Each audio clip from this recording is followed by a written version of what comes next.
Tarde, noite, madrugada, pessoal, a depender do horário que você estiver vendo aí. CelmoCast hoje com a Nichelle, com N, o sobrenome dela é esse, com N. E eu entendo a sua dor, né, de falar que é com N, porque meu nome, como todo mundo sabe, é Anselmo, e nego erra Marcelo, Samuel, Anselmo, é uma beleza. Eu vi esses tempos, até vi uma coisa que era assim, eu digo o meu nome para a pessoa uma vez, ela faz eu digo de novo. Ela faz e pergunta, Michele, eu digo, aceito. Eu aceito que a pessoa está oferecendo de nome, eu não vou ficar explicando, é isso aí, é esse. Exato. Então, a gente que tem nome difícil, a gente sofre, né?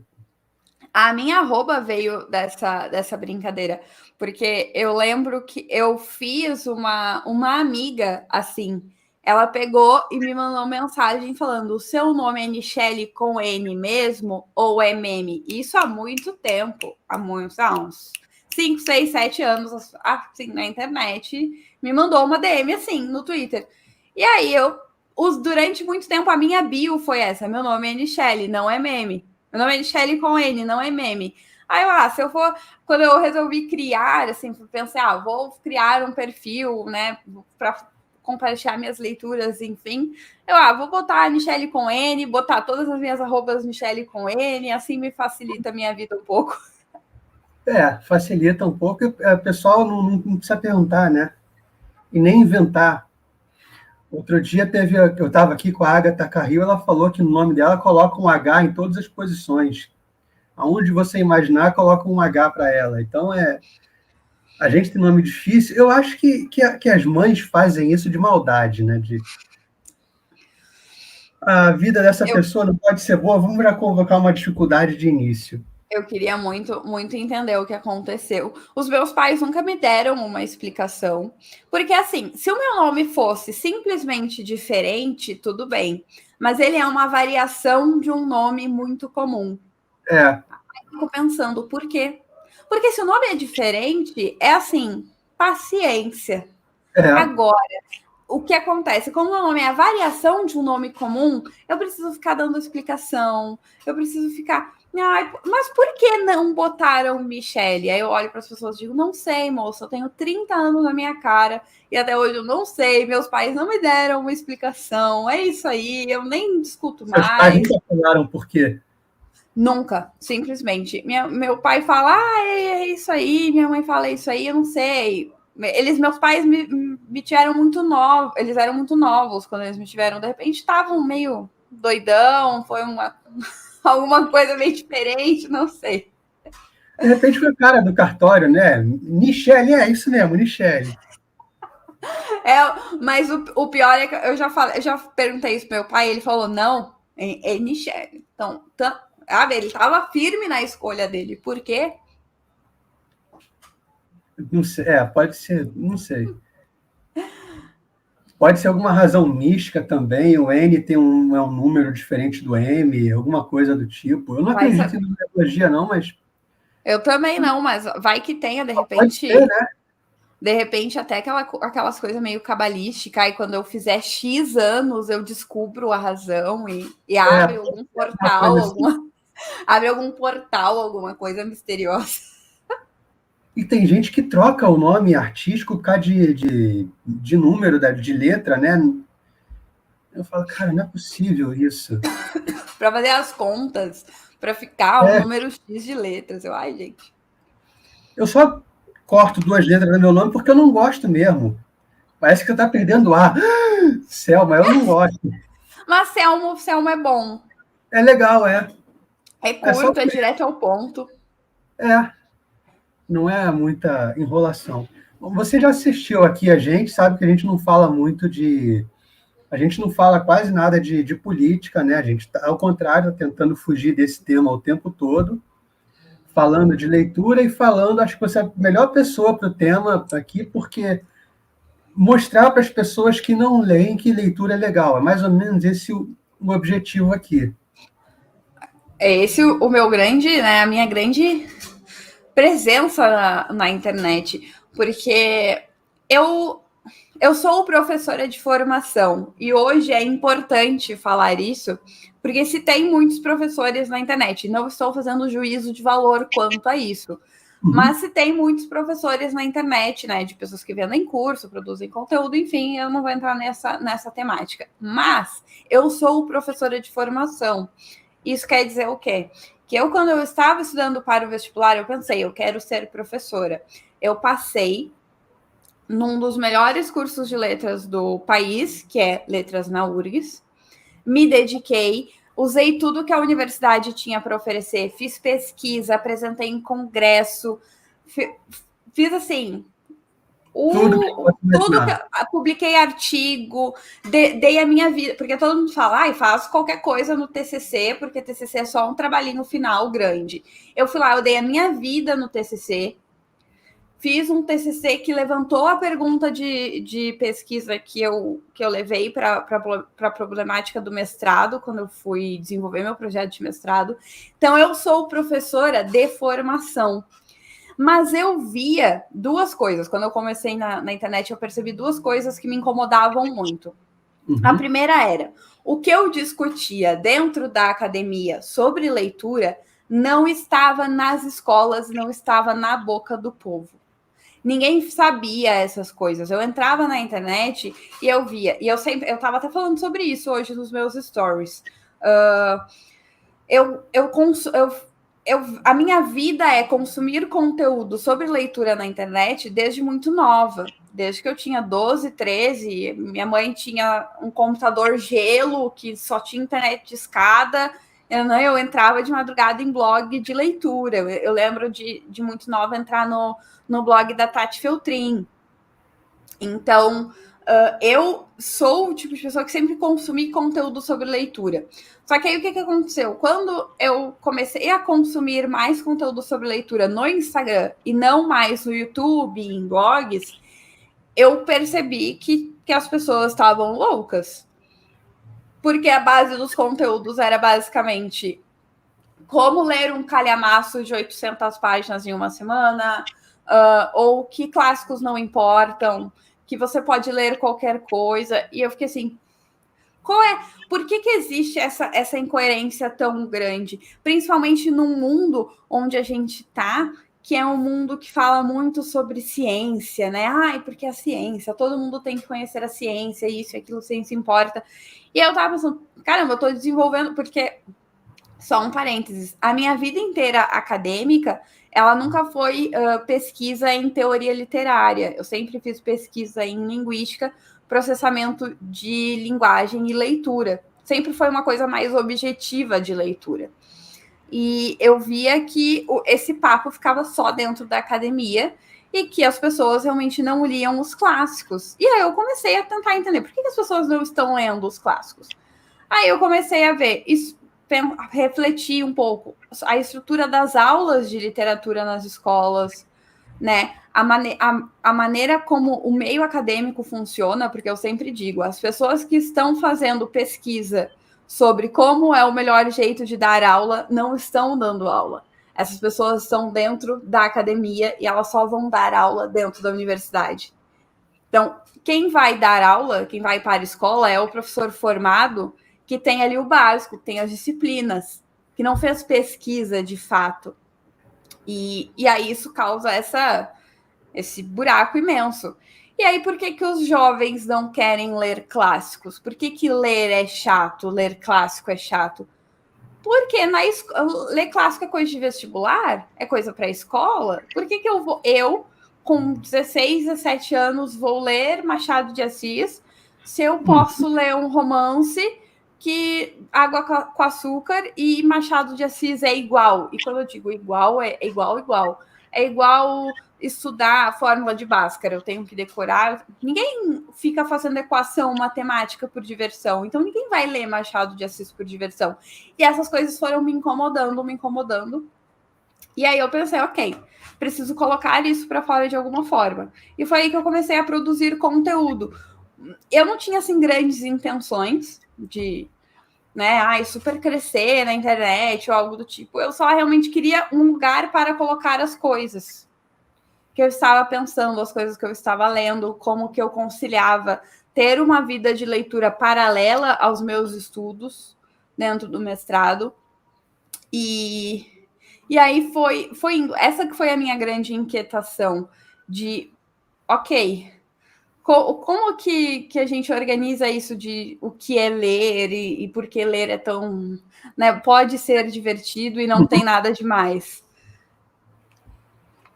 Machado, ele tem uma linguagem que a gente não é usual hoje. Ele tem a linguagem dele, do período dele. Você é do Rio Grande do Sul, né? Eu sou daqui do Rio. Machado retrata uma rua do ouvidor que não existe mais. Você vai para a rua do ouvidor hoje e você fala o que ele está falando, porque não é isso aqui.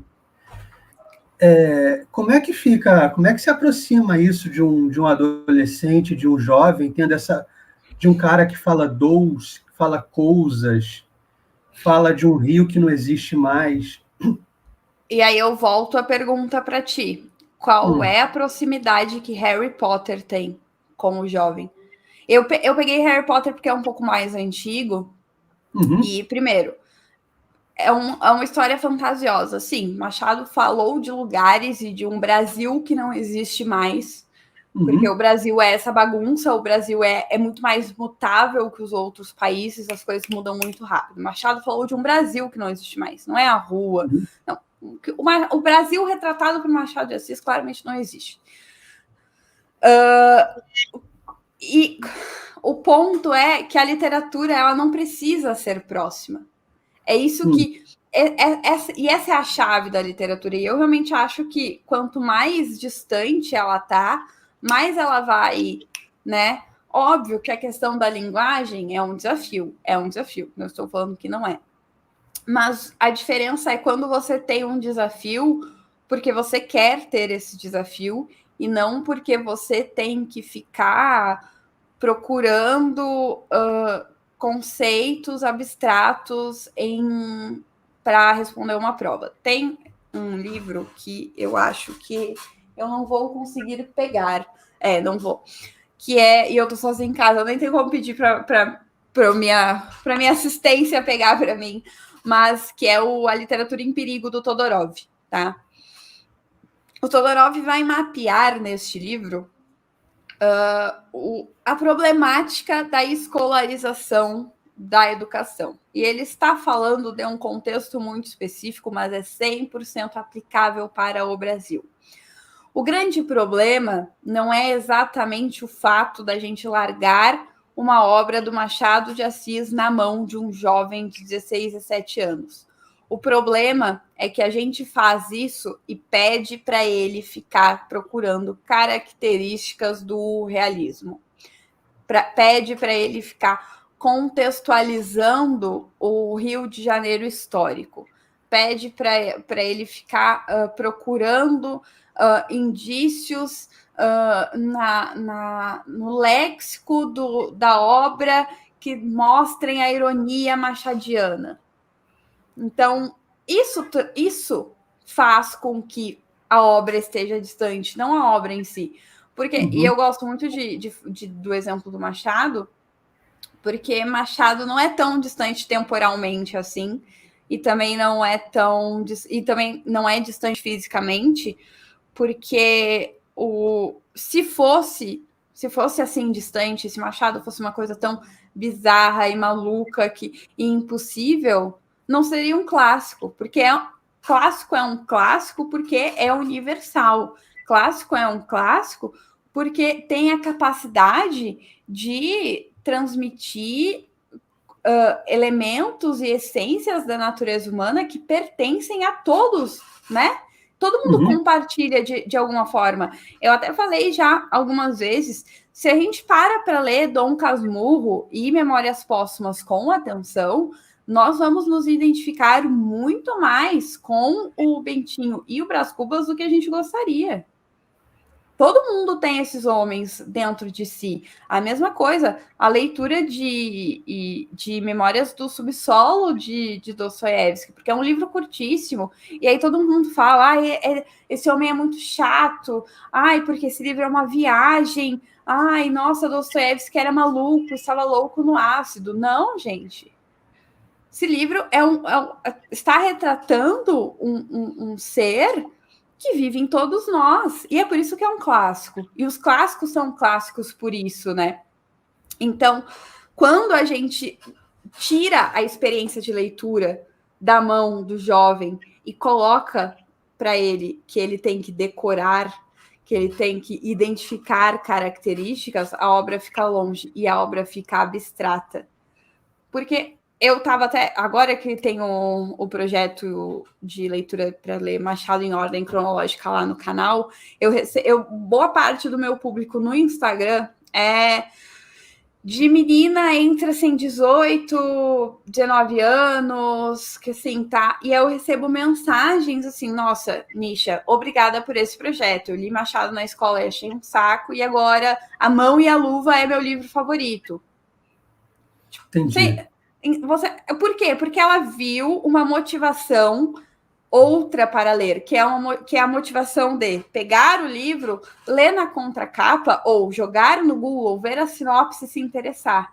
Ela se interessou pelo livro, abriu o livro para ler, e por mais que tenha desafios de linguagem, enfim, ela entrou naquele universo. E quando ela é convidada para entrar naquele universo e a experiência de leitura dela fala mais alto, como diz o Northrop Frye, que a pessoa é engolida pela leitura, né, pela experiência. Pronto, é isso que importa. Não é saber quando o livro foi publicado, qual é a característica mais importante do Machado, ou saber qual o traço linguístico da ironia. Não é isso que importa. É ser engolido pelaquela história, entrar naquela vida, naquele mundo que está acontecendo ali. E é isso que eu acho que deixa a obra próxima. E por isso que eu voltei a pergunta para ti. Qual é por que Harry Potter estaria mais próximo? Porque, por exemplo, tem gente, sei lá, de 16 a 17 anos que pega Harry Potter para ler o primeiro. O primeiro Harry Potter é um livro infantil. O que os problemas de uma criança de 6, 7 anos tem a ver, porque por mais que a gente pare para pensar, por mais que seja uma história de bruxos, Harry Potter traz problemas, né, da infância e da adolescência que são problemas universais. Eu concordo com isso, não tenho problema nenhum com Harry Potter, assim, diretamente. Eu tenho problema com a equivalência de falarem assim, não, porque está no mesmo nível que ler Machado Dostoiévski. Não. Mas, enfim... mas o que um problema de uma criança de 7, 8, 9 anos tem a ver na vida de um adolescente de 17, 18? Nada. Aquele mundo não existe. Ele se sente convidado para entrar porque ele vê a sinopse, se interessa, ou vê os amigos lendo, se interessa, entra naquele mundo e é sugado. E não pela proximidade, é porque ele não tem que responder uma prova depois que ele acabar sobre. É basicamente isso. Entendi. Não tinha pensado. E você acha que do Harry Potter eu posso, depois, o Harry Potter ele pode abrir portas para os clássicos? Você acha que é um caminho? Eu acho que essa é uma das opiniões mais polêmicas que eu tenho, porque todo mundo fala assim, não existe esse papo que toda leitura é válida. Eu acredito que toda leitura seja válida. O que eu não acredito é que uma mulher de 30 anos vá passar a vida inteira dela lendo só John Green.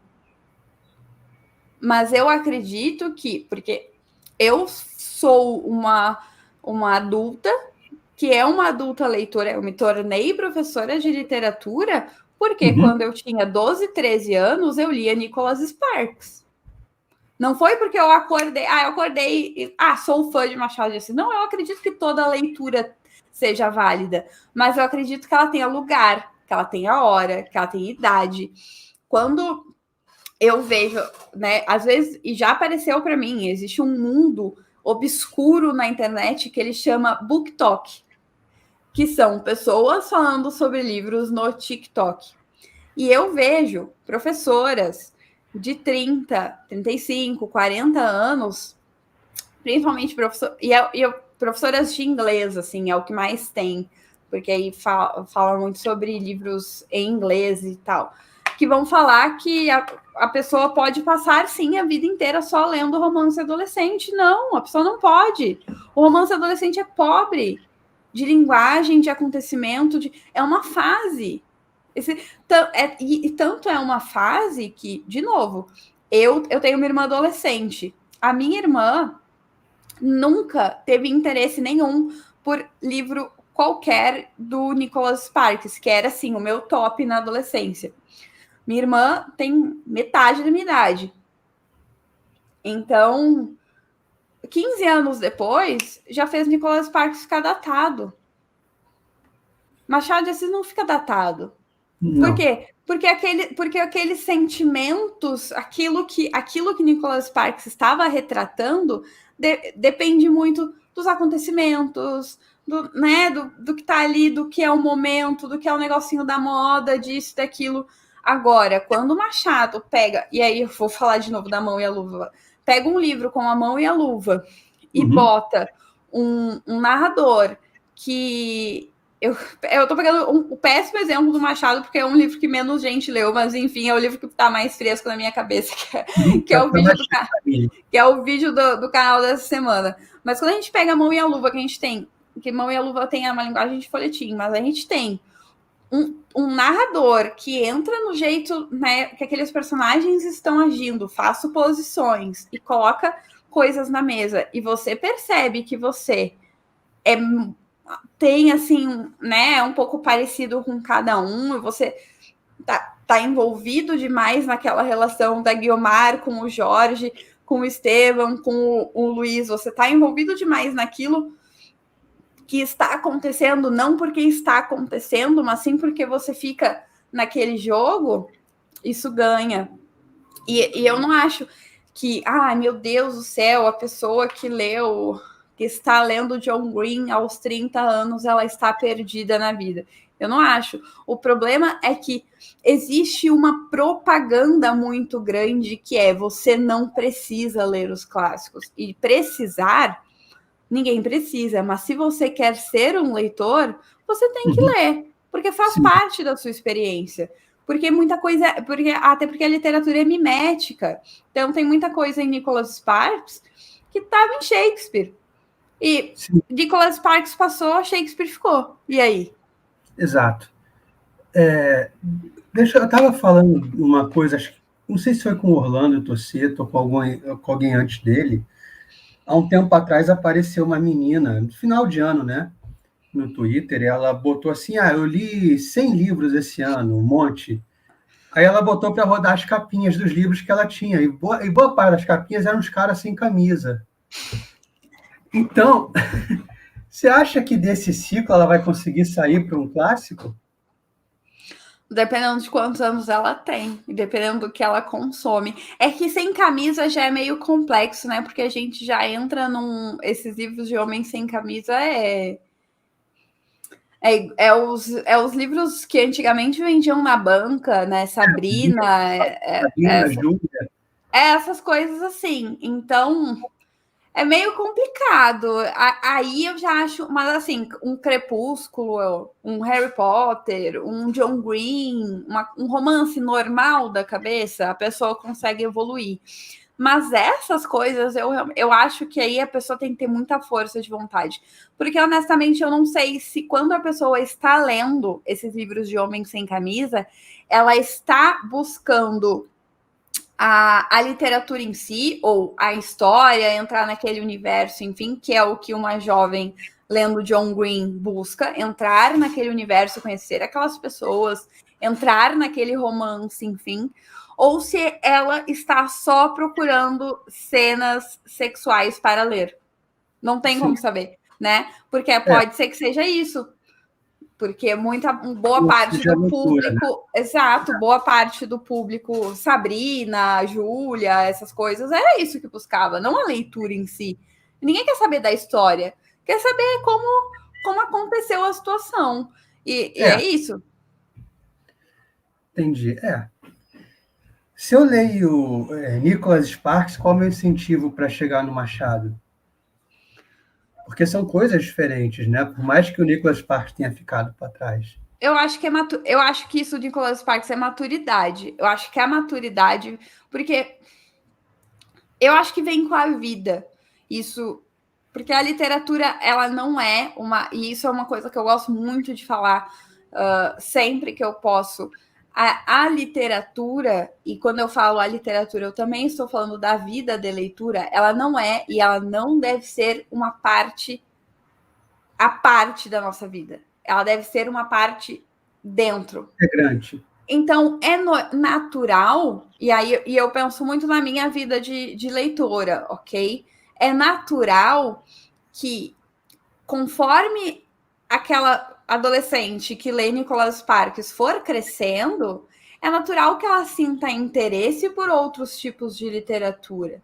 É natural que ela sinta interesse por uma coisa mais cabeça, uma coisa mais pesada, sabe? E eu gosto muito desse exemplo. A minha irmã, ela tem 14, minha irmã tem 15 anos, 14, 15, vai fazer 15 em breve. E ela lê muito. Ela lê muito John Green. Ela ama romancezinho assim. Mas, eventualmente, eu lembro que eu tava lendo A Morte de Ivan Illich. Ela me perguntou sobre o que era, eu falei, ela achou interessante, ela pegou, depois que eu terminei, e foi ler o livro. Uhum. Agora, uma menina de 14 anos leu Tolstói porque sentiu interesse em ler história. E ela adorou. Depois que ela terminou de ler, ela só conseguia falar nisso. Ela falou que ela ficou até com ressaca literária do livro, porque ela só abria a boca para conversar sobre isso. Então, eu acho que o adolescente que lê um Nicholas Sparks, um John Green, ele tem muito potencial. Ele só precisa ter as coisas estabelecidas ali. Ele só precisa que alguém dê uma corda nele. Como é que era a leitura na sua, influenciada ou não influenciada? Como era tratada na sua escola? Eu tô pensando, eu sempre estudei em escola com biblioteca, que atualmente é uma coisa mais rara, né? Uhum. Eu sempre estudei em escola com biblioteca. E eu sempre peguei livros, né, na biblioteca, porque eu lembro de muito nova a minha mãe lendo. E a minha mãe nunca, assim, a minha mãe me negava muitas coisas. Eu não era criança que tinha muito brinquedo. Assim, a gente não passava necessidade, mas a gente não tinha dinheiro, né? E livro sempre foi caro, mas a minha mãe nunca me negou um livro. Eu pedia um livro, ela me dava. Às vezes passava na escola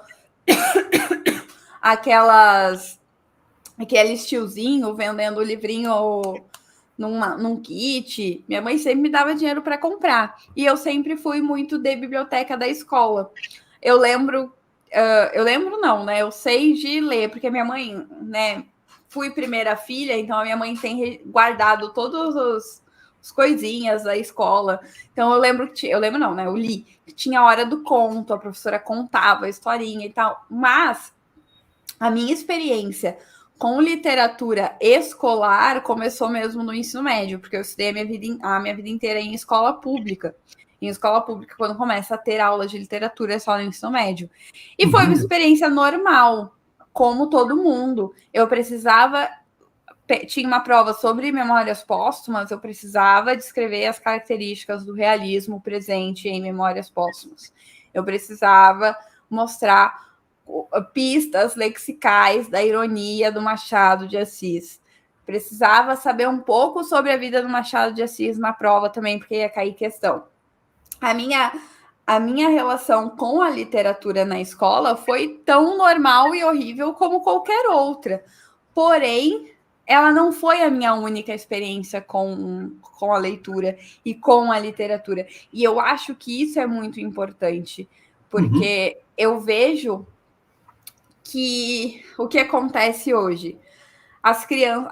o Brasil, culturalmente, é muito pobre em relação à leitura. E isso tem relação, e aí a gente pode entrar, né, em várias discussões aqui, porque todo mundo fala que o pobre não lê, mas o fato é que ninguém lê. Ninguém lê. Sim. Absolutamente ninguém leu. Já trabalhei em escola particular, já tive contato com gente de escola particular que falava, não sei o que eu faço, meus alunos não querem ler, os pais dos meus alunos não entendem por que é importante comprar este livro. Então, isso tem dentro de escolas particulares também. E o ponto é que, culturalmente, o brasileiro acha que ler é nada. Ler não importa, para que eu vou ler? Se ler está relacionado com estudar. E aí, o que acontece? A criança passa a primeira infância dela inteira, né, ali do 0 ao 6, sem ter contato com nada de leitura. Ela entra no fundamental, ela também não tem contato com nada. Quando ela vai para o ensino médio, ela é obrigada a ler, sei lá, no primeiro ano, Gil Vicente. E obrigada a fazer uma prova sobre barroco. Sim. E ela nunca tinha pegado um livro na mão. Como que ela vai ler Gil Vicente? O nosso problema, e é uma coisa que Todorov fala também na Literatura em Perigo, o nosso problema é justamente o fato de que nós não estudamos na literatura as obras literárias. Nós estudamos a literatura como se ela fosse um método investigativo. Se eu não me engano, é essa expressão que o Todorov vai usar. Ele vai falar que é um método investigativo. Então, o que acontece? O adolescente entra no primeiro ano do ensino médio e o desafio maior não é ler Gil Vicente. O desafio maior é ler Gil Vicente catando as características do barroco, catando os significados, as coisas. Onde que o Gil Vicente está falando sobre religião? Onde que o Gil Vicente está falando sobre corpo? Onde que a gente vê a dualidade da alma e do corpo em Gil Vicente? O problema é que vira uma investigação metodológica. E aí o adolescente não consegue nem entrar ali direito, ele não consegue nem entender o que está acontecendo. É um objeto. Eu falei, teve um post que eu fiz no Instagram que foi falando exatamente isso. Machado de Assis hoje é igual, é a mesmíssima coisa que uma fórmula de Bhaskara. Não existe diferença. Você precisa decorar ambos para uma prova. Só que a diferença entre os dois, do ponto de vista ideal, objetivo, é que a fórmula de Bhaskara é uma coisa que tem utilidade. Machado de Assis é um autor de obras de arte. Uma obra literária é uma obra de arte, é arte. Sim. E a arte não pode ser tratada como uma fórmula matemática. E na escola é a mesma coisa. Então, quando a gente tem essa esquematização, que é o adolescente entra no primeiro ano, ele nunca pegou um livro na mão. Os pais não podiam se importar menos com leitura. A escola também não. Então, ele entra no primeiro ano, ele tem que ler O Alto da Barca do Inferno, do Gil Vicente, para responder uma prova sobre barroco. E aí, é exatamente a mesma coisa que agora ele precisa decorar a fórmula de Bhaskara para fazer uma prova de matemática. Ele precisa ficar decorando as coisas. E acho que essa é a grande morte da literatura enquanto arte. É a sua escolarização, e quando eu digo escolarização, é nesse sentido. Forma de ensino. Porque aí parece que eu estou falando que tem que tirar a literatura da escola. Óbvio que não, né? Porque é melhor um contato ruim do que nenhum contato. O ponto é que se a estrutura da aula de literatura continuar a mesma, ou seja, se o adolescente precisar continuar lendo um livro para responder uma prova sobre elementos X, Y, Z e ficar tentando identificar características, decorando um monte de coisa sobre período literário, não interessa se ele está lendo Crepúsculo ou se ele está lendo Machado de Assis, o resultado é o mesmo, ele vai odiar os dois. porque a literatura ela não está ali em sua excelência.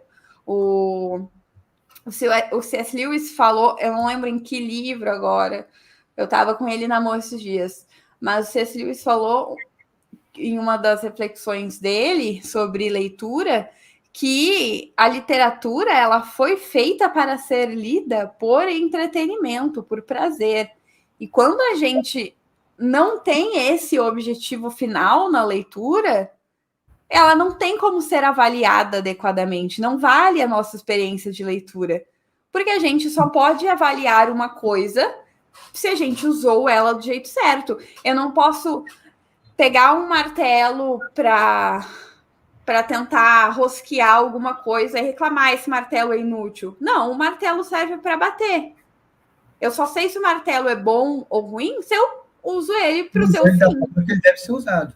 Exato. Agora, a literatura é a mesma coisa. Se eu uso ela de outro jeito, que não a sua finalidade maior, que não o seu grande fim, que é esse não ter fim, não ter finalidade, o entretenimento, o prazer, a experiência de leitura, enfim, se eu uso ela para outro fim que não esse, como é que eu vou julgar? Como é que eu vou falar sobre essa experiência de leitura, se eu gostei, se eu não gostei, se eu não usei para o fim adequado? É complicado, é bem complicado, assim, trabalhar com leitura no Brasil. Como é que você acha, então, que a literatura devia ser ensinada? Você pegar e adaptar para o programa escolar conteúdo 3 anos de primeiro, segundo, terceiro ano? Eu acho que ela, primeiro de tudo, uma coisa que deveria existir sempre, desde o maternal, é contação de história. A criança precisa ter contato. E aqui, obviamente, eu estou falando em termos escolar, mas assim, os pais têm que ler para a criança, eles podem ler para a criança desde que ela tiver meses. Quanto melhor, quanto mais cedo for o contato da criança com a leitura, quanto mais cedo aquilo fazer parte da vida dela de fato, melhor vai ser a experiência dela. Então, se a gente tivesse um programa educacional, como tem na Finlândia, e eu gosto muito que usam a Finlândia como exemplo, assim, mas de fato porque a Finlândia tem um dos melhores, porque essa foi uma das coisas que eu que eu li para o meu projeto de mestrado, que foi o programa de literacia da Finlândia. Uhum. E a Finlândia tem programa que começa desde do maternal e os livros vão crescendo, e não é a criança tem aula de literatura. Não. As crianças no fundamental, que eu não lembro qual é a nomenclatura que eles usam, mas no equivalente ao nosso ensino fundamental, as crianças vão à biblioteca, escolhem livros, tem período para ler, elas trocam. Eu tô lendo um livro X e você tá lendo um livro Y. Vai ter uma roda de conversa onde eu vou falar do meu livro e você vai falar do seu, falando sobre experiências de leitura. E isso acontece sempre. Não é, deixa a criança sem nada e depois no primeiro ano vai lá e pum, vai lá Gil Vicente, Barroco e é isso. Não, faz a criança. Porque aí, se a criança tem essas experiências de leitura desde sempre, não vai ser os E aí, isso eu estou falando. Eu nem estou falando sobre mexer em nada. Eu nem estou falando fazer uma reforma no ensino médio, tirar as aulas de literatura desses 3 anos. Eu estou falando colocar uma coisa a mais. Vai lá no fundamental, desde do jardim, desde do primeiro ano do fundamental, e coloca isso. Coloca um momento de leitura na rotina dos alunos. Faz os alunos conversarem, dê importância para a experiência de leitura. Porque nós temos 9 anos de fundamental. Opa, tá aqui a câmera. Nós temos 9 anos de fundamental. Com 9 anos de fundamental, porra, se a gente estimular... E, de novo, eu nem estou contando... Dá para fazer muita coisa. E, de novo, eu estou falando apenas de escola. Eu nem estou falando de coisas que os pais podem fazer em casa. Estou falando apenas de escola. E eu estou falando de escola porque foi o meu objeto de estudo no meu projeto de mestrado. Eu estava falando da parte escolarizada da leitura. Então, 9 anos é muito tempo. Você não precisa... Ai, Nisha, dá muito trabalho fazer uma reforma no ensino médio? Dá menos trabalho fazer isso que eu tô falando. Então, por que não se faz? O que está acontecendo? Porque, Nisha, é muito importante dar aula de barroco e de gêneros literários e isso e aquilo. Beleza, pode ser, mas prepara o adolescente para isso. Não faz um adolescente de 14, 15 anos chegar no primeiro ano do fundamental, do primeiro ano do médio, sem ter lido nada na vida e ter que pegar um Gil Vicente para ler e discutir sobre dualidade do corpo e da alma e barroco, sabe? É tudo tão distante, abstrato. É bastante. Tem um outro rival que eu falo sempre, outro rival da leitura, que você deve conhecer bem. Você tem mais ou menos um pouco mais nova do que eu. Você deve conhecer. Primeiro, na sua casa, com certeza tinha televisão. Segundo rival são os videogames e também o computador. Hoje também nós temos rede social. Então é muito mais legal ficar no Twitter do que ficar parado o celular. Qualquer criança de sei lá, de 5, 6 anos tem um celular. E isso aqui, no final das contas, é um monte de letrinha, né? Só que não se mexe, não tem sonzinho, não faz nada. A letra não dança sozinha. E aí você, do outro lado, tem um livro, que às vezes é chato, né, para muita gente. Como é que você faz o livro ganhar essa briga, essa competição? Como é que você consegue isso? Cara, aí a gente vai ter essa conversa é muito mais complicada, porque a gente tem um problema que isso aqui literalmente é viciante. Então, ele libera uma criança que só consegue comer com o tablet na sua frente, essa criança, você não tem mais o que fazer com ela. Você não tem mais o que fazer, sabe? É criança que precisa de acompanhamento com um psicólogo, um psicopedagogo, sei lá eu com o quê. Mas ela precisa sair desse mundo. Agora, quando a gente fala de crianças em estado normal, apenas crianças que têm mais interesse por joguinhos e coisas, eu sempre acho que essa equação é um pouco mais simples. É falar, não, você não vai jogar. E eu não estou nem falando, você não vai jogar, você vai ficar lendo. Não, simplesmente diga que não vai jogar. Regula o horário, mexe nisso. Porque o ponto é que a gente tem uma problemática muito grande hoje, que parece que todo mundo tem medo de frustrar as crianças e os adolescentes, enfim, eles estão... É impossível, não se pode falar nada para eles. E aí, óbvio que isso é uma questão muito particular de cada um, de cada família, de funcionamento de família, enfim. Mas é óbvio que isso aqui é mais interessante. É colorido, tem cor. Ficar fazendo assim no Instagram é viciante. É feito para você... Tem música. Libera dopamina para um caramba. Você fica aqui o dia inteiro. O que é o TikTok? O TikTok é só liberação de dopamina. Tem vezes que as pessoas não estão nem vendo o vídeo. Tá só assim com o dedo. Não sei se consigo mostrar. Assim. Entende? É só liberação de dopamina. E aí eu vou até me colocar como parte como alguém que precisou fazer escolhas. Eu tinha o TikTok no meu celular porque eu fazia muita pesquisa de conteúdo. Eu via o que estavam falando, porque as coisas chegam primeiro lá. Essa é a verdade. Aí eu precisava ver o que estava acontecendo. E eu vi que eu não estava usando só para isso. E aí, os celulares têm um recurso incrível. E aí, agora eu estou falando com adultos. Que é isso aqui, ó. Eles oferecem tempo de tela. Você consegue ver quanto tempo você teve de tela. E aí, aqui do lado, se você for ver, não sei se tá dando para ver. Mas tem as redes sociais aqui, ó. Por exemplo, tem Instagram. E tem o tempo do lado. Então, no meu tem o Instagram, o Twitter, o WhatsApp e o Telegram. O Instagram aqui deu 1h e 37 minutos. Porque eu uso o Instagram para trabalhar, né? Mas o que estava acontecendo comigo era, o meu Instagram estava dando super alto, porque eu uso para trabalhar, mas o meu TikTok estava dando mais alto que o Instagram. Eu estava ficando muito tempo no TikTok. E aí eu fui ver, porque eu faço controle das minhas leituras, porque como boa parte delas é para trabalho, então eu tenho prazo. Então eu faço controle para calcular mais ou menos assim. Se hoje eu não consegui ler nada, meu dia foi uma loucura, eu não consegui ler 10 páginas. Quantas páginas eu preciso ler amanhã para que eu consiga terminar o livro dentro do prazo? Então eu faço esse controlezinho. E aí o que eu percebi? Que o meu controle estava atrasadíssimo, que eu estava lendo menos do que eu costumava ler, porque eu perdia muito tempo ali.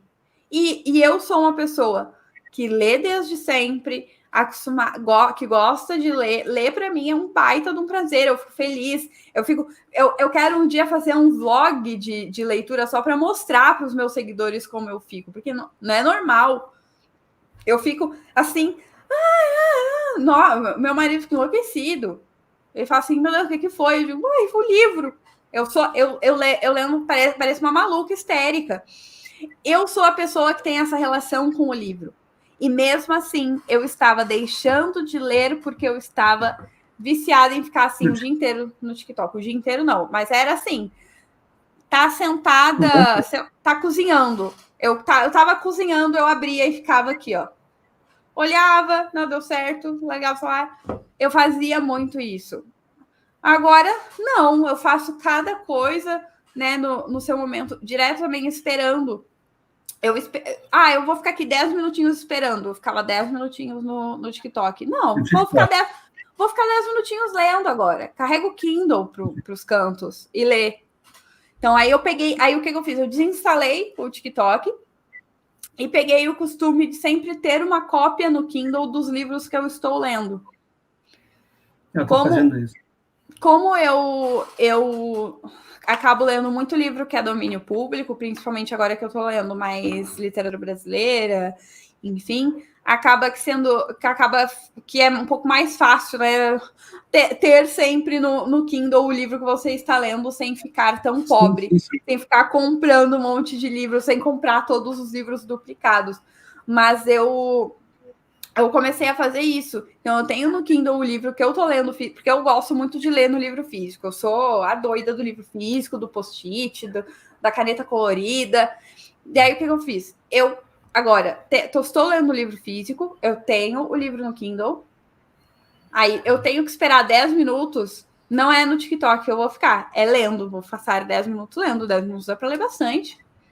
Então, eu comecei a fazer essas pequenas trocas, assim, e aí eu fui arrumando o meu cronograma de leitura. Mas estamos sujeitos, estamos, né, suscetíveis a isso.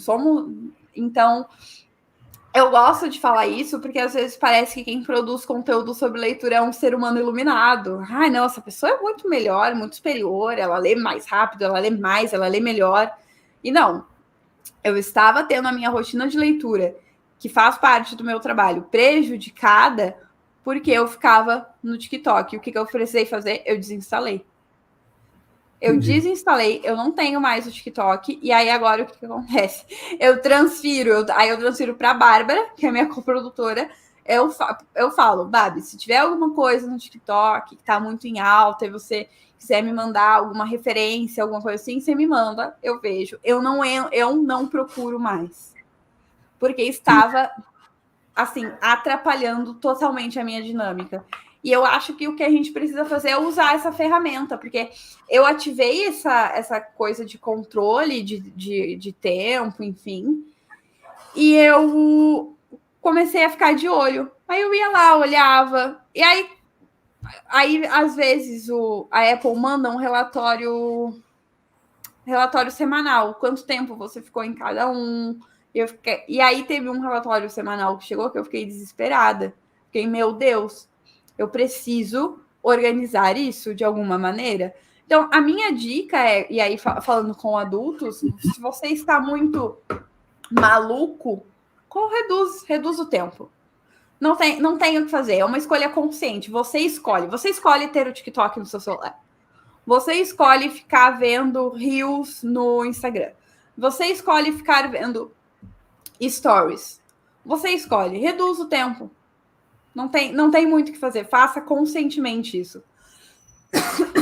Entendi. Perfeito. Livro é uma coisa... Há um tempo atrás, eu não sei quando, surgiu um papo de que o Paulo Guedes estava querendo jogar imposto em cima de livro, e foi uma grita de algumas pessoas de mas agora vai elitizar o livro, o pobre não pode ler e tal. O livro ele é um artigo de luxo hoje em dia, ele é inacessível assim, mesmo com imposto, sem imposto, você acha que vai fazer muita diferença? Como é que você vê essa acessibilidade? Eu acho que o preço do livro vai parecer... Eu não estou defendendo as grandes corporações, pelo amor de Deus, mas eu acho que o preço do livro é muito mais resultado da falta de leitura do que um capitalista malvadão falando, não, pobres não vão ler. Porque a gente pode pegar a quantidade de editoras que tem em países mais civilizados que o Brasil, né? Uhum. A gente tem sei lá, eu tenho uma amiga que ela mora no Canadá. Primeiro, em todo canto tem uma livraria, em todo canto tem um sebo. E aí tem um livro X, sei lá, vou pegar. Aqui eu não tenho, aqui no meu pé eu não tenho nenhum livro de literatura. Esse livro aqui é do Alberto Mangel, tá? Tem esse livro aqui, esse aqui é da Edições Sesc. Se ela vai numa livraria lá no Canadá, vai ter pelo menos, sei lá, umas 4 edições de editoras diferentes desse mesmo livro. No Brasil, você só tem essa editora publicando este livro. E aí, o que acontece? A gente não tem concorrência nenhuma. Então, você coloca o livro, o preço que for. E a gente acaba tendo edições de luxo sempre. Tem os livros do Tolstói, Guerra e Paz, Ana Karenina, enfim. Uhum. Durante muito tempo eles saíam pela Kozak Naif, que faliu. A Companhia das Letras comprou as traduções da Kozak Naif e começou a publicar. São livros, não são edições de luxo, mas são livros belíssimos, que tem uma lombada que fica linda, um do lado do outro. São capa dura. Isso tudo encarece, né, o preço do livro. E não tem concorrência. Agora, se você vai procurar Ana Karenina numa livraria, num sebo, enfim, no Canadá, você vai ter até ediçãozinha assim. Pocket. Então, o ponto, e aí o meu ponto com isso é a gente tem a Companhia das Letras no Brasil, que é dona de quase todas as outras editoras. Se você entra no site da Companhia das Letras e você clica lá para ver os selos, você vai ver que quase tudo é Companhia das Letras, são pouquíssimas que não são. E a gente tem pouca concorrência, a gente tem pouca procura. Poucas pessoas compram livros no Brasil. Eu gosto muito de lembrar disso conscientemente, porque como eu falo sobre leitura e eu tenho amigos e relacionados, enfim, que são pessoas que leem, eu acabo tendo a impressão que todo mundo compra livro. Mas não é assim que a banda toca. Então, sim, nós temos... Uhum. Foi? Destravou? Acho que está destravando. Não é assim que a banda toca. Foi. Bom, o que eu estava falando é que, né, não é assim que a banda toca. A gente tem vários problemas, né? Um deles é esse negócio de não existir concorrência, de todas as editoras serem uma, praticamente, e cada uma publica uma coisa. Parece que existe, né, meio que um acordo. As obras do Dostoiévski agora que estão começando a sair pela Martin Claret, só tinha com a 34, tinha com a LPM também, mas aí eram umas traduções meio estranhas. Mas agora que está começando a sair pela Martin Claret, e aí se a gente vai ver, a gente entra na Amazon, ok? Para ver os livros. A gente vai ver... Esses livros assim maiores, mais importantes, todos não são edições de luxo, mas parecem edições de luxo. Então, a gente não tem no Brasil uma né, uma subcategoria, uma coisa assim, livro para quem é mais pobrinho das ideias, com a qualidade, né, pior. O mais próximo disso é a Penguin, né? As edições da Penguin são mais maleáveis, elas não têm, como que fala? Elas não têm por dentro, assim, coisa de marcador. A página é mais a página não. A capa é mais mole. O papel é mais fininho. Então, ainda assim, é um papel amarelo, é bom de ler, enfim. Mas, ainda assim, as coisas da Penguin são um pouco caras. Se a gente for, né? Tem edições da Penguin que não vale, assim, pela qualidade. Eu acho que, se eu não me engano, eu estava procurando Os Miseráveis para comprar um tempo. E Os Miseráveis da Penguin dá o preço de um miserável, uma edição que é um melhor, que eu não lembro de onde era, enfim. Da Kusaki Naif, acho que era muito boa. Então, a gente tem muitos problemas, né, com o preço do livro. Eu acho, sim, que os livros são muito caros. Esse papo, que aí eu sei que não estamos e não vamos falar de política, mas aí eu sei que o povo fica chorando na internet, falando, reclamar de preço de livro é coisa de esquerdista, é coisa de progressista, isso aqui. Mas os livros são caros. Os livros são, de fato, caros. Mas o negócio acaba que o básico do básico é oferta e demanda. Não tem muita gente, não tem. Então, a porcentagem de brasileiros que compram livros é muito baixa. Se você vai comparar com países como Canadá, países como Portugal. Portugal tem seção de livros no supermercado. E tem seção normal e tem seção infantil, que tem indicação. Esses livros aqui são bons para crianças de 0 aos 5. Esses livros aqui são bons para as crianças de 5 aos 7. Então, onde você vai comprar... Oi? Outra mentalidade. É outra mentalidade. Você vai no mercado comprar uma bolacha, você vê um livro e volta para... Então, por isso que o livro está lá no mercado. Que as pessoas compram. No Brasil, livro no mercado... É estranho. Não existe. As pessoas não vão comprar, não faz diferença. Você pode ver as americanas, as lojas americanas, as lojas físicas... Antigamente tinha um monte de livro, tinha seção de livro, mas primeiro, as pessoas não compram. Uhum. Segundo, as pessoas estavam destruindo os livros nas Americanas. Então, eles começaram a diminuir, foram diminuindo. Se você vai hoje numas Americanas e vê os livros que tem lá, são livros que ninguém nunca nem ouviu falar direito. Então, a gente tem muitas problemáticas. Livros é muito caro. Mas eu, honestamente, não sei se as editoras têm como cobrar muito mais barato do que elas cobram.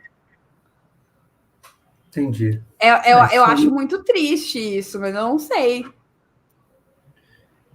É um ponto a se pensar realmente. Você, no seu Instagram, o seu primeiro destaque é ler devagar. Você é meio que uma inimiga da leitura dinâmica? Você acha que a leitura dinâmica é algo que não deva ser adotado? Como é que... Eu sou 100% inimiga da leitura dinâmica, porque eu venho... Bem objetivamente falando, a leitura dinâmica ela não existe, né? Não existe como ser leitura e ser dinâmica. Por quê? Aí... Vou tentar resumir isso de um jeito que não fique uma baita aula sobre movimentos oculares e coisas do tipo. Mas existe um livro que chama Os Neurônios da Leitura, do Derraine. Esse livro é incrível. Ele é meio técnico, mas a linguagem dele e a tradução dele para o Brasil tá bem boa, então vale a pena ler. É acessível para leigos? É acessível, é tranquilíssimo de ler. E aí, o que vai acontecer? Logo no primeiro capítulo, ele vai falar sobre essa questão, sobre objetivamente, como funciona o processo da leitura. Ou seja, qual o ritmo de palavras que o nosso olho consegue, e aí o processamento, esse tipo de coisa assim, ok? Uhum. E aí, ele fala logo acho que é, sei lá, na terceira, quarta página. Eu não vou... Eu devia ter feito, assim, deixado os livros que eu mais cito aqui do meu lado para ficar mostrando, mas enfim. Ele vai falar que ler dinamicamente é impossível, porque você só consegue fazer isso se você pular trechos. E se você pula trechos, você não está lendo na completude. E quando a gente fala de leitura literária, não ler na completude é um desrespeito com o autor. Até consigo mesmo. Consigo, você perde muito. Então, aí ele vai falar, e aí, num primeiro momento, ele fala das sacadas oculares, de quantas palavras a gente consegue ler por segundo, e depois ele adiciona a informação do processamento. Então, existe um limite que o nosso olho consegue, objetivamente falando, e existe um limite que o nosso cérebro consegue. Então, se eu não me engano, o nosso olho até conseguiria ir um pouco mais rápido, mas o nosso cérebro precisa do tempo para processar a informação, para processar semanticamente a palavra que a gente acabou de ler. Então, quando a gente vê cursos de leitura dinâmica, e ele até faz assim uma piadinha com isso, porque curso de leitura dinâmica não é uma particularidade do Brasil, né? Principalmente dentro das universidades fora, é super comum ter alguém oferecendo para os estudantes ficarem lendo assim mais rápido. Mas quando ele faz essa brincadeirinha que os cursos de leitura dinâmica eles estão fingindo, porque e aí existem várias coisas que acontecem. Uma vez eu vi um vídeo que era dicas para ler mais rápido. E aí uma das dicas era, enquanto você está lendo, fique passando os dedos assim, e aí você vai conseguir ler no ritmo do seu dedo. Primeiro, isso é falso, não existe. Segundo, passar os dedos embaixo de onde você está lendo ajuda você a focar mais. Você vai prestar mais atenção. Você não vai ler mais rápido, você vai fazer menos pausas, porque você vai estar mais atento. São coisas diferentes. E aí existem esses cursos que prometem ler, né, sei lá, 1000 páginas por... É um absurdo. Mas o meu ponto sobre o ler devagar, ele é muito menos... obviamente que eu falo dessa questão física, mas ele é muito menos a questão física, ele é muito mais a questão filosófica do ser, assim, fala bonito, que é essa coisa do por que você vai ler uma obra literária correndo? Por que você vai ler Ana Karenina em uma semana? Tolstói não escreveu em uma semana. Não tem 800 páginas para você ler em uma semana. Por que você vai passar correndo? Se ler devagar é degustar, é você ter a oportunidade de ler e aí para e pensa. É muito mais sobre isso, ler devagar, sabe? É ler um parágrafo que te deixa... e você pegar e parar. Para, pensa sobre aquilo, volta, lê, passa adiante. Vai fazendo esses movimentos assim. Esse foi o tipo de coisa que eu já sabia objetivamente falando. Ler dinamicamente é horrível, não existe leitura dinâmica, a leitura dinâmica é sempre perda da leitura. Mas eu comecei a refletir mais sobre isso mesmo quando eu li um livrinho chamado A Arte de Ler, que foi indicação do professor Rodrigo Gurgel. E o professor Rodrigo Gurgel fala bastante sobre isso também, sobre essas reflexões. E o Emile Faguet, que é o autor desse livro, ele vai falar exatamente isso. Por quê? Por que você não vai aproveitar aquele mundo, aquele universo? E isso tem tudo a ver com o que a gente estava falando mais cedo sobre a experiência de leitura. Então, que você quer sair? Parece que você quer sair correndo daquele mundo, daquele universo. E a gente vai ver gente que lê calhamaços imensos, vai falar que leu Homero em 15 dias, o Homero, tipo, Ilíada e Odisseia, os dois em 15 dias. Por que você vai fazer isso consigo, com Homero? Porque, sabe? Você tá batendo corrida com alguém? Por que você não se apropria de fato daquele livro? se permite reler, se permite, e eu acho que, e eu bato muito nessa tecla, eu falo muito disso no Instagram, porque o nicho, e aí eu odeio usar esse termo, mas o nicho de produtores de conteúdo literário é absurdamente horrível, é massacrante. É gente que faz resenha de calhamaço por semana para botar no YouTube. E aí os seguidores ficam, meu Deus, eu não consigo dar conta. E aí tem aquilo que eu estava falando, né? Essa pessoa, ela está acima de mim.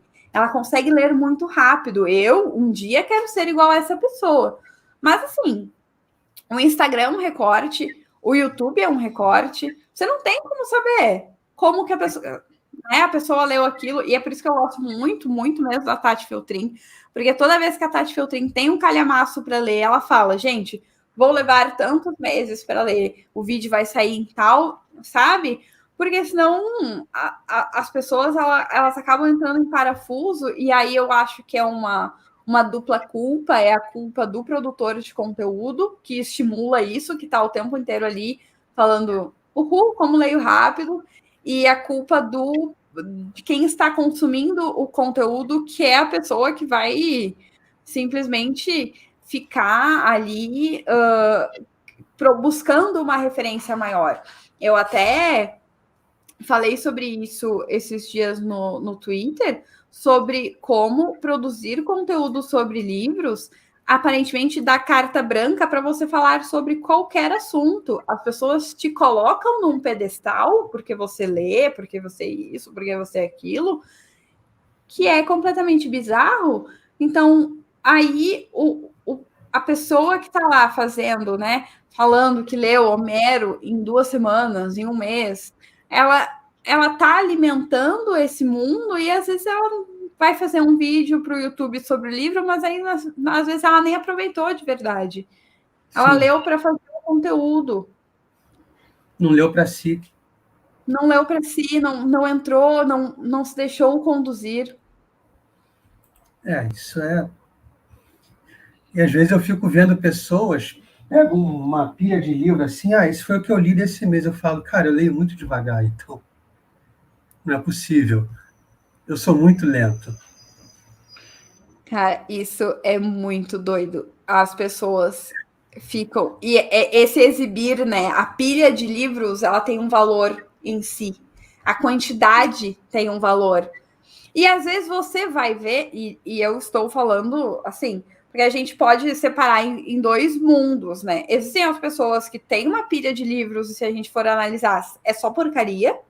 Mas existem pessoas que é uma pilha de livros que leu no mês e é só livrão. E eu me pergunto como essa pessoa conseguiu parar e absorver tudo isso que ela leu. Não tem como. Porque ou essa pessoa tem um QI acima, ou ela é burra e ela acha que ela entendeu tudo isso e ela não sabe que ela é burra e ela simplesmente sai por aí falando sobre livros e para ganhar esse prestígio, esse ar assim de superioridade. Porque não existe meio termo. Ou essa pessoa tem né, QI acima, altas habilidades, alguma coisa assim, procure se você lê tudo, esses calhamação em um mês e diz por aí que entende, procure um psicólogo, porque você precisa de uma avaliação, porque ter altas habilidades, ter o QI acima pode atrapalhar, faz mal para a pessoa sofre quando ela tem esse tipo de deficiência, porque é uma deficiência, né, cognitiva, como o para baixo também é uma deficiência cognitiva, você precisa regularizar essa situação. Mas, ou você é burra. E aí, se você é burra, você bote a mão na consciência antes de estar gravando o vídeo e falando para as pessoas, passando adiante as palavras. Eu tomo muito cuidado, assim, com a maneira como eu mostro a minha rotina de leitura e com a maneira como eu falo sobre os livros, porque eu tenho muito medo de espelhar errado, sabe?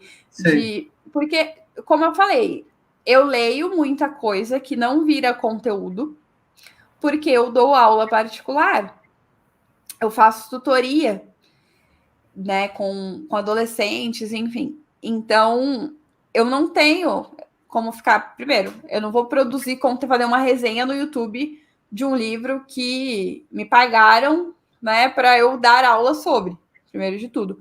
Segundo, não tem para quê tudo que eu ler virar conteúdo, né? Entendi. E aí eu tô muito cuidado. Volta e meia, se eu abro caixinha no Instagram, as pessoas perguntam quanto tempo por dia eu preciso ler para ler igual no seu ritmo, esse tipo de coisa. E eu não falo mais quanto tempo do meu dia eu reservo para leitura. Porque as pessoas, eu já bati na tecla várias vezes. Gente, ler faz parte da minha carga horária. Eu conto os livros que eu leio para planejamento de aula, eu conto como hora trabalhada, eu não conto como hora lida. Eu não posso falar mais no Instagram, aparentemente, gente, eu leio por um número X de horas. Porque as pessoas vão ficar, nossa, eu queria muito ler como você, e eu queria muito ler esse tanto. Aí vai ver a pessoa trabalha num escritório. Exato, a pessoa vai lá, trabalha num escritório das 7 às 7. Ah, Fia, você não tem que ler como eu, seu trabalho é outro. Eu quero que você leia 15 minutos por dia, 20, 30 se você conseguir. E que você curta essa experiência de leitura. E que a leitura faça parte da sua rotina de um jeito legal e saudável. Eu preciso ler um número X por dia. Se eu não leio um número X, eu atraso meu trabalho. É basicamente isso. Eu não tenho o que fazer, faço parte.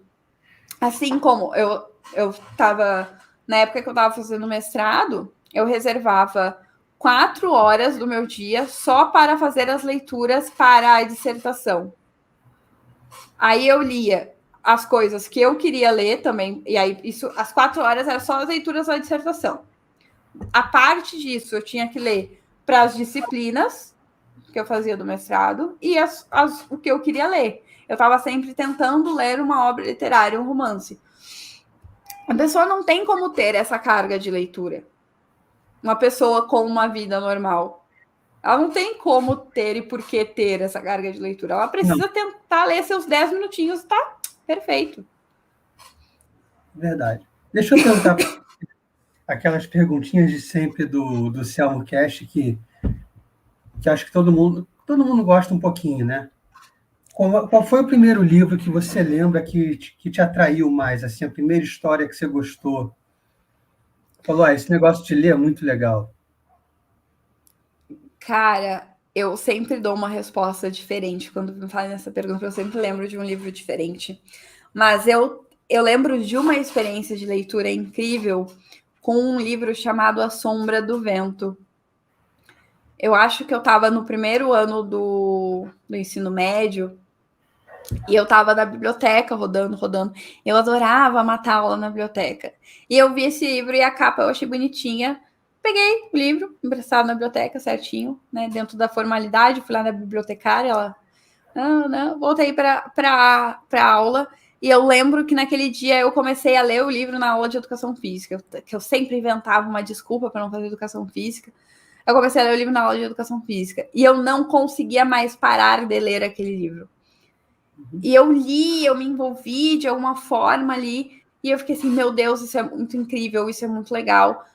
E de novo, eu já tinha uma vida de leitura antes, mas eu acho que essa foi a primeira experiência de leitura que, de fato, eu pensei, meu Deus, isso é incrível. Eu amo isso. Porque eu consigo lembrar dos detalhes. Eu lembro que eu sentia vontade de riscar, e o livro não era meu, o livro era da biblioteca, eu não podia sublinhar as coisas. Então, aí eu escrevia no caderno, o meu caderno era cheio de, na página tal, a frase X, assim, o livro cheio de frases. Foi o primeiro livro que me fez, nossa, eu amo isso. Foi o que te levou para outros com certo prazer, né?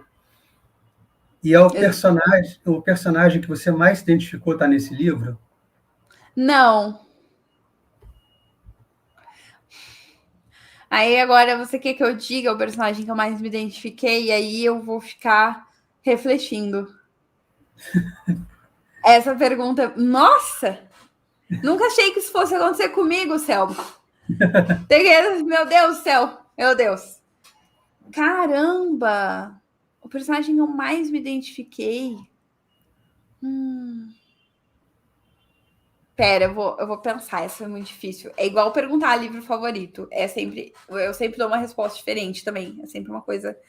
De repente, Caramba, o deixa Aníbal eu. Lecter, o Drácula, essa Ah, gente eu boa. sei qual foi a personagem que eu mais identifiquei. Ah, Eu sei. A Catarina, ou Catherine, da Megera Domada de Shakespeare. Essa peça é incrível e a Catarina é completamente louca. ela tem características que você gostaria de ter? Não, eu identifiquei nela muitos defeitos meus. Estou sendo sincera aqui, Selma. Eu tô botando. Não tô no mundo das ideias, não. Tô botando as coisas na mesa. Ela tem, assim, defeitos que eu pensei assim: meu Deus, eu faço isso, que horror. Entendi. Então, para saber quem é você, é só ler a Megera Domada. Exatamente. Me conhece Vamos muito ver quem é mais. a Michelle de verdade. E é uma peça incrível, vale muito a pena ler. Já teve alguma situação que você conseguiu se safar dela porque você viveu essa experiência no livro? Alguma coisa assim te aconteceu? Cara, várias, porque eu percebi, porque eu sou uma pessoa muito impaciente. E eu sou irritadinha, enfim. E pareço um pincher, porque eu sou pequenininha, e aí eu fico. Ah. E a literatura, assim, não uma situação específica, mas a literatura em si, eu percebo que quando eu preciso buscar uma paciência, buscar uma calma, e eu, né, faço uma oração, peço para Deus ajudar que a semana eu fique mais calminha, mais tranquila, eu vejo que eu acho muitas coisas na literatura. Então, o fato de ter lido muitas coisas, porque, né, a literatura leva a gente por mundos desconhecidos, por pessoas desconhecidas. Nós conhecemos tipos de pessoas que são muito diferentes, que nós nunca conheceríamos na vida real, né? No mundo normal. Então, às vezes eu vejo assim, aí tem situações que eu penso, caramba, nossa, como ter lido isso me ajuda. Um dos livros que mais me ajuda, assim, me trouxe essas reflexões foi o Memórias do Subsolo, do Dostoiévski. Ter contato com o homem do subsolo e com a maneira como ele lida com as coisas me ajudou muito a pensar na maneira como eu lido com as coisas. Entendi. Tem aquela frase dizendo que as coisas aparecem primeiro na literatura e depois na vida, né? O Eli Vieira, quando esteve aqui, ele até falou que a ideia de psicopatia aparece antes de Machado, depois é que veio o diagnóstico mesmo da psicopatia. E a mesma coisa com Freud, acho que com Freud, que aparece primeiro as ideias dele no Marcel Proust. Você já viu alguma coisa assim aparecer primeiro na literatura, você lembra? E depois você viu aparecer na vida? Ah, sim, exatamente.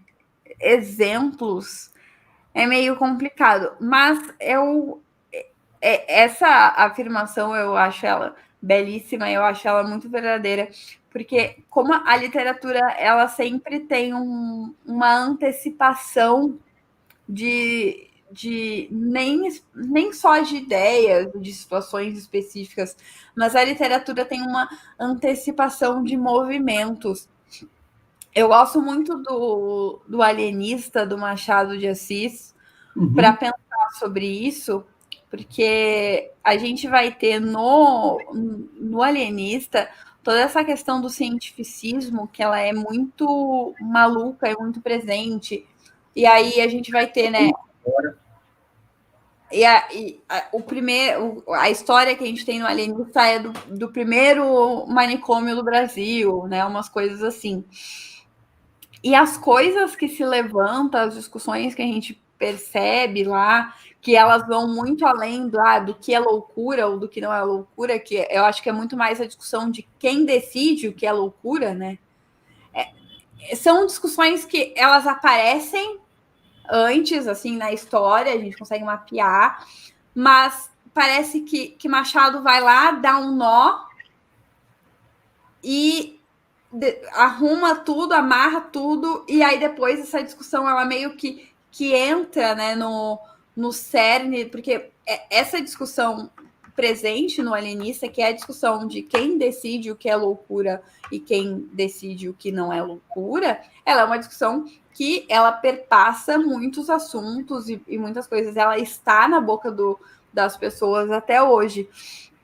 Eu concordo 100% com essa afirmação da literatura antecipar muitas coisas, porque eu realmente acredito que os bons autores observavam muitas coisas. Então, parece que é mais fácil deles anteciparem as coisas. A gente vai ter noção sobre, por exemplo, né? Eu gosto muito de pensar sobre isso. A literatura francesa, ela não antecipou a Revolução Francesa, né? Ela não previu a Revolução Francesa, mas ela explicou a Revolução Francesa muito antes dos livros de história explicarem a Revolução Francesa. Então, esse tipo de coisa, esse movimento, assim, eu vejo sempre com muita clareza dentro da literatura. A literatura pega um acontecimento, um momento histórico, alguma coisa, alguma situação humana, e ela consegue traduzir isso antes de qualquer outras coisas, antes do livro de psicanálise, antes do livro de história, enfim. Entendi. Isso é verdadeiro também pra caramba.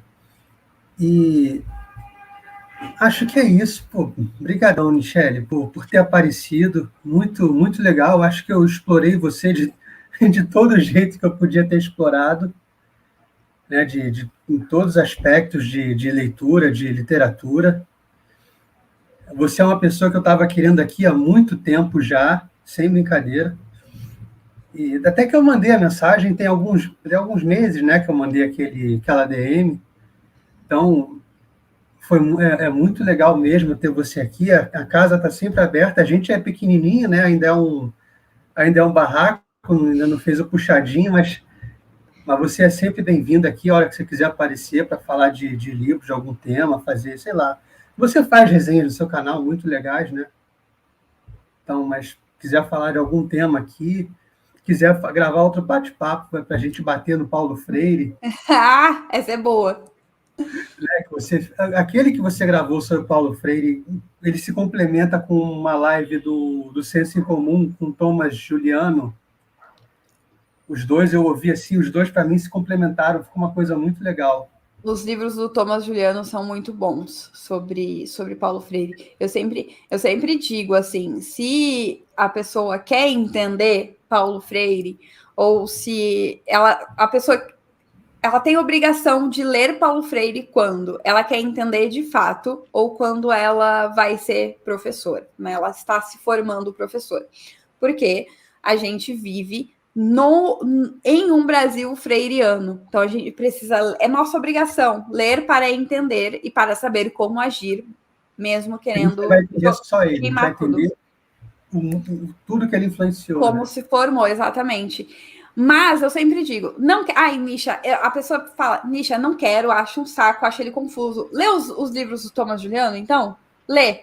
Não fica só falando sobre Paulo Freire sem saber muito. Os livros do Thomas Juliano são incríveis mesmo, vale muito a pena parar e ler, assim. Eu acho que o primeiro são ensaios, o segundo já é mais, já é diferente, mas o primeiro livro dele vale, assim, muito a pena parar para ler. Sabe qualquer coisa, saiba do que você está falando, né? Mesmo que você não concorde com o autor, leia o livro. Para você falar mal dele, saiba o que ele está dizendo. Exato. Você não pode chegar, essa Michele aí, não quero nem saber quem é ela só fala besteira. Não dá para você ter uma atitude assim. Com nada. Com nada, exatamente. Selmo, eu quero agradecer muito pelo convite, de verdade, pela paciência que você teve comigo. E eu aprendi bastante, foi muito legal. Agradeço demais. Parte 2, 3, 4, só você aparecer aí. Pode me convidar. Você manda mensagem, Selmo, quero aparecer aí. Perfeito. Eu agradeço demais o convite mesmo, foi incrível. Sei que você falou isso, a gente é só um puxadinho, um pequenininho, assim. Não é, seu trabalho é incrível, de verdade. Parabéns, parabéns pelas entrevistas que você faz. E é isso, estou à disposição. Se quiser, aí também já faço um jabá, se quiser, porque o senhor, meu marido, História Magister, gosta muito do seu podcast, gosta muito das suas entrevistas. Se quiser convidá-lo qualquer dia. Você faz a ponte, então. Faço a ponte, digo para vocês marcarem, porque ele é bom de papo também. E tá tranquilo. Vai ser legal, vai ser legal. E assim, e comigo não tem falar duas vezes, viu? Você falou, quando quiser aparecer é só chamar. Você vê que meu trabalho estava sendo bem quisto assim. Tá, sim. Não menospreze seu trabalho, está sim. É porque aqui o nome é horrível, o apresentador é uma merda, então não sei como é que. Não fale isso. Não é não. O nome não é horrível. Eu queria muito ter feito assim alguma brincadeirinha com o meu nome, além do Michele com ele, mas foi a única brincadeirinha que eu consegui fazer. Eu botaria no seu nome, no meu, eu coloco mãe, por que você fez isso? A gente olha para o nome e fala, pô, eu tenho coragem de chamar um monstro desse de mãe? Não dá. Não dá, Ai, meu Deus do céu. Mas o História Magister tá convidado. Eu queria entender por que Kim Drácula, se é uma paródia com Kim Paim, ou com Kim Kataguiri, ou com não é paródia de nada, é só... É uma música, se eu não me engano. Tá. Então... Quando eu conheci, ele já era assim. E tem uns anos aí. Tá, tranquilo. Então, outra pessoa que eu também chamo a hora que quiser é a Babs, pode vir. A Babs é uma ela gostaria de vir, mas ela é gente boa, a gente já conversou algumas vezes, então, todos convidados. Muito obrigada, de verdade, Selmo. Parabéns pelo trabalho. E é isso. Estou me sentindo super convidada para voltar. Pode voltar. 800 vezes. Beijinho, obrigada. Deixa eu tirar aqui da gravação. Encerrar a transmissão aqui.